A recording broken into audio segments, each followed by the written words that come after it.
Hi, అందరికీ నమస్కారం. పూరితో పాటు సామల పాయసం, కాబులి చెనా కర్రీ. అసలు పూరి కోసం సెట్ కాంది ఏమీ ఉండదేమో. కర్రీ కావచ్చు, గ్రేవీ కర్రీస్ కావచ్చు, పాయసం కావచ్చు, చక్కెర కావచ్చు, పచ్చడి కావచ్చు, మామిడికాయ లేదా టమాటా పచ్చడి, ఇలా ఏ కాంబినేషన్లో తిన్నా చాలా బాగుంటుంది. అయితే మేము ఈరోజు ఈ కాంబినేషన్లో తిన్నాము. పొద్దున్నే 7:30 కల్లా బాబుకి బ్రేక్ఫాస్ట్ అదే, లంచ్ కూడా అదే. పూరి కాబట్టి బ్రేక్ఫాస్ట్కి లంచ్కి రెండూ ఒకటేనా అని అస్సలే అనరు, సంతోషంగా తీసుకెళ్తారు.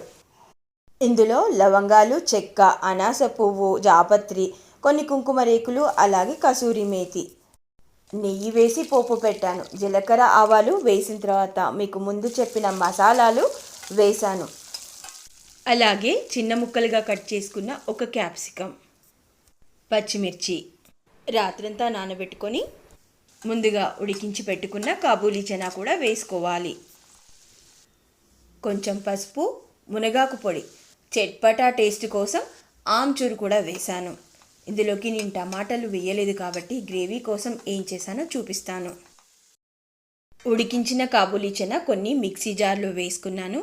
అలాగే కొబ్బరి పిప్పి అని ఎందుకు చెప్తున్నానంటే, సామల పాయసం కొబ్బరి పాలతో చేశాను. కొబ్బరి పాలు చేసినప్పుడు వచ్చిన పిప్పి ఉంటుంది కదా, అది ఇలా కర్రీలోకి వాడుకున్నాను. ప్రతిసారి ఇలా కుదరదు కదా, అప్పుడు ఏం చేయాలి? మరికొన్ని ఉడికించిన చెనాని మిక్సీలో వేసుకొని పేస్ట్ లాగా చేసుకొని ఇందులోకి వాడుకోవాలి. కొన్ని ఉడికించిన బంగాళాదుంప ముక్కలు పొట్టు తీయకుండా అలాగే చిన్న ముక్కలుగా చేసి వేసుకున్నాను కర్రీలోకి.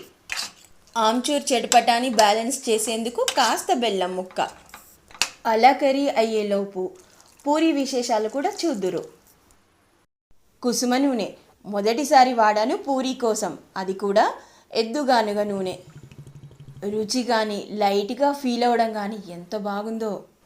పూరి కోసం కపిలి గోధుమ పిండి వాడను, అది కూడా మన దేశవాళీ రకం.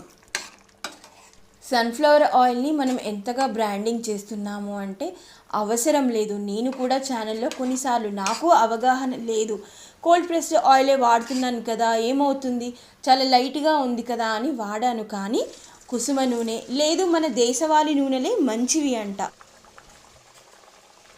రీసెంట్గానే ఎద్దుగానుగ నూనెలు అమ్మే చోటు తెలుసుకొని మరీ తెప్పించాను. ఆయిల్స్ కూడా చూడ్డానికి అలా రంగులో కనిపిస్తున్నా టచ్ చేస్తే మరీ ఎక్కువగా జిడ్డుగా లేవు.